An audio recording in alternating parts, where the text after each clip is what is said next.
The New York Knicks just did a great job shocking absolutely everybody in MSG against the Indiana Pacers. However, though most of these shocking performances have led to excellent outcomes for the New York Knicks, what we just saw was a bunch of players, some who played really well and some who just showed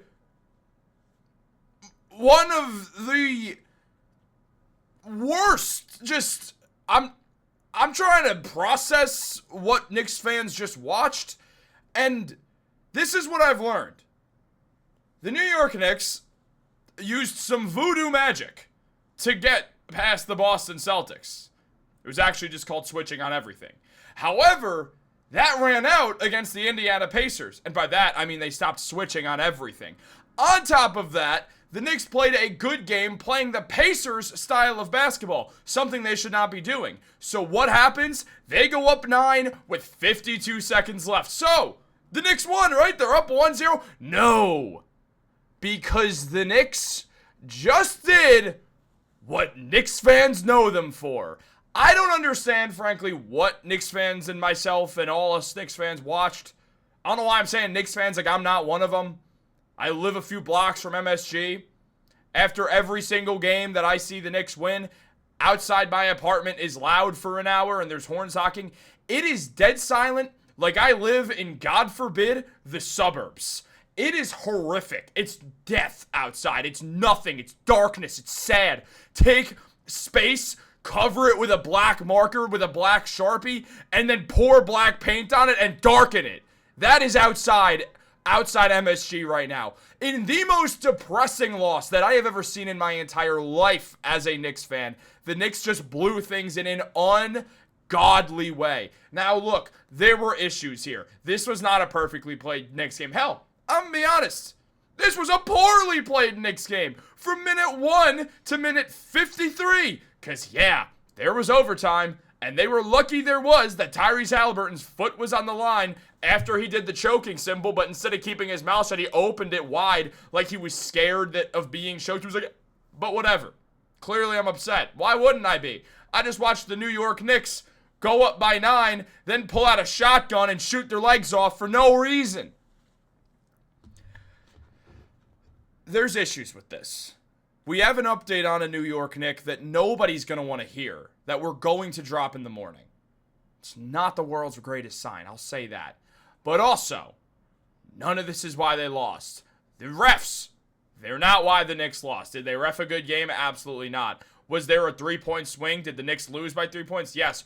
Actually, sorry, a 5-point swing. Did the Knicks lose by 3 points? Yes.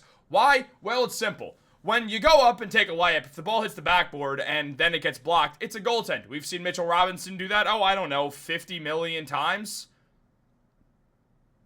Miles Turner's allowed to. I don't know why. I don't know who gave Miles Turner. I don't know who allowed this, who decided Miles Turner's allowed to just block shots after they've hit the backboard like we're playing basketball in 1951. But apparently if he does it at the end of a game, it's okay. I don't understand why. I would like someone to explain it to me. However, the New York Knicks just depressed their fans. Look at fans. Knicks me saying there's nothing to say. One of the worst performances, one of the worst losses in history of the New York Knicks. With Knicks memes saying the Knicks win without that questionable overturn on OG Anunoby when he got fouled by Pascal Siakam, but apparently he didn't because you can grab someone's arm and yank it away right after they release the ball. All of a sudden, that's a new rule as of today. On top of that, would they win with competent play? Yes. Did they have competent play also? No, they didn't. At the end of the game, they did not have competent play. Six Rings of Steel, shout out to him on YouTube. He said, times like this, I wish I was never into a sports team. This sucks. It does suck. It's truly one of the worst losses Knicks fans are ever going to experience. Whether the Knicks win, whether the Knicks lose, it doesn't matter. things went horribly wrong for the New York Knicks. There's no way around it. There's no way to dance around it. The Indiana Pacers played a phenomenal game of basketball on offense, as they always do. They shot 40% from three because the Knicks, instead of switching everything when the Pacers would set a double screen, where they'd have one guy and then a second guy and then that ball handler would dribble past both of them, it would end up leaving the ball handler completely wide open. It was a miscommunication and also just a misuse of a switch defense. It's pretty easy to switch on those. You just have the guy who's guarding the first screen, you have them stay on that guy because there's no purpose having him leave. He's out of the play, and usually in those situations, he's the one that pops off while the other guy rolls. And even if you switch it, it's pretty easy. You have the big man guard the roll and the smaller guy guard the popping guy, and then who's ever all the way to the side that the ball handler is going, you just cut them off and then problem solved. The Knicks didn't do that. I don't know why they didn't do that, because they did that against Boston multiple times. Apparently it was too hard. And then we saw the Pacers have this game. I mean, Pascal Siakam didn't play necessarily great. OG did a good job defending him. We saw Aaron Nesmith have a great game that ended in one of the most improbable performances I've ever seen. Nesmith went 8 for 9 from 3. That's the most threes he's ever had in a single game, whether it's the playoffs or the regular season. Here's why they won. He played solid defense on Jalen Brunson, despite the fact that Brunson had 43 points. Miles Turner played a good game in the first half, but kind of trailed off outside of getting that crucial goaltending that was not called. And then we saw Andrew Nembhard just not be great. He had a huge shot after Miles Turner goaltended the ball, and they were able to pass it to him for an open three. That's where his 1-3 comes from this game. Sorry, one of his 2 threes comes from that game. He also went out in overtime. Look, actually, that was the one in overtime.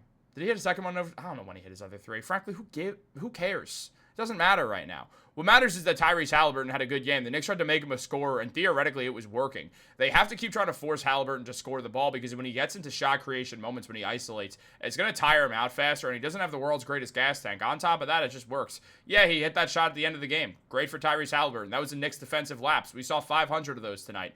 The Knicks cannot allow defensive lapses, whether it's the end of the game or any other part of the game. We saw Obi Toppin get a crucial dunk because the Knicks played terrible defense because another defensive miscommunication, that time by Mitchell Robinson. We saw Thomas Bryant be able to be a productive player on the court, which you can never allow. TJ McConnell was not productive, and that's not going to continue. We saw Benedict Mathurin kind of be somewhat of a non-factor tonight. That likely won't happen again.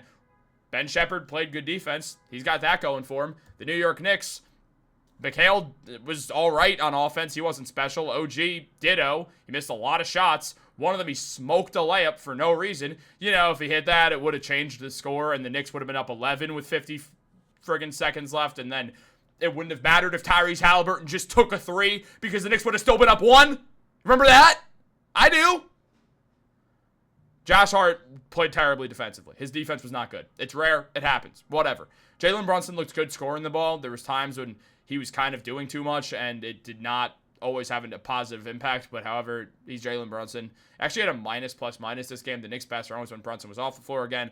Rare, weird game by the New York Knicks. Mitchell Robinson played like an absolute monster. Shout out to this man. Nope, not him. Shout out to this man right here, Mitchell Robinson, who was absolutely phenomenal all night for the New York Knicks. There's no way around it. What Mitchell Robinson did was play the best of any Knick out there. Him and Karl-Anthony Towns were phenomenal. They used the fact that the Pacers are terrible with big men, and they both used it to their advantage. And when Mitch and Towns were on the floor together, things looked really good. Tibbs has to do that more, and he has to play Mitch more than 21 minutes. I know Mitchell Robinson tires out, but Tibbs has to shut up and just deal with it, because, frankly, what's the other option? Mitch is too important to not have out there for half the game. You have to give him at least 24 minutes. You have to let him play at least half the game. It's just what has to happen if you're the New York Knicks. I don't understand why Tibbs is not playing Mitch more minutes. If Mitch is tired, who cares? He's still being more effective than half the guys on the team tonight. And on top of that, he's got 4 offensive rebounds and 4 defensive rebounds. Let him cook. The man's getting 8 rebounds in 21 minutes. Why are we not using this more? He would have had 13 if he played, 7 more minutes? Do it! It's really, really, really, really, really frustrating the way the Knicks played. But you want to talk about frustrating? They shot 70% from the line, man. You're not going to win like that. Frankly, you're just not going to. It is what it is. You're just, if you're going to shoot that way, if you're going to shoot, and they shot so many more shots. You see the Knicks finish with 94 shots. I mean, look, it's just, or they shot more initially, and then they didn't because they stopped getting offensive rebounds because Mitch came out. The Pacers ended up shooting the ball more at the end of the day because they're the Pacers. They shoot a million times. But these percentages you cannot allow if you're the New York Knicks. On top of that, 70% from the free throw line is not going to win you playoff games. It's not like Mitch took a bunch of free throws and missed. He took 2 and he missed them. Mikal, 0 for 2 from the line.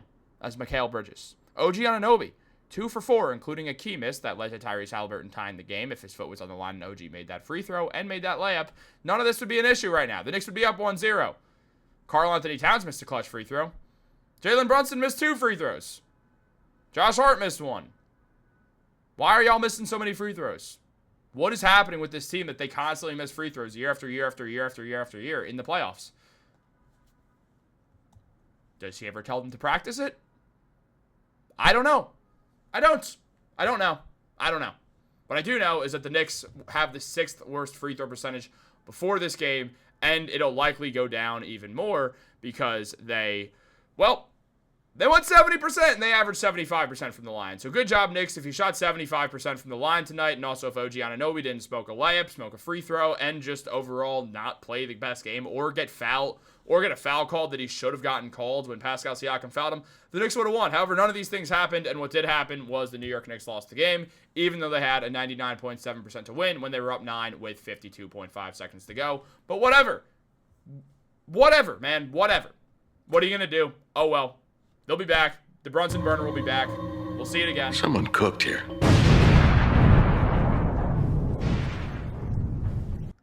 Get ready for a Knicks masterclass in Game 5. We're going to say it. Or Game 5. In Game 2, we're going to say it. I'll be honest, I'm not concerned. I think they're going to win this in 5 or 6 games still. I'm really not shocked they lost this Game 1 as well. It makes sense for the Pacers and the Knicks to do this. The Knicks get complacent all the time.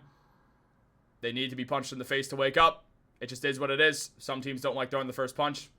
Tonight, the Knicks did not. Even against the Celtics, they didn't. They threw the second punch. It was just in the first game. Whatevs. They'll be back. They're going to win this series. I'm pretty convinced. They look better. If they just play a normal Knicks game, they'll be able to win it. Just stop getting sucked into the Pacers game. And more importantly, make your free throws. Subscribe. Go Knicks.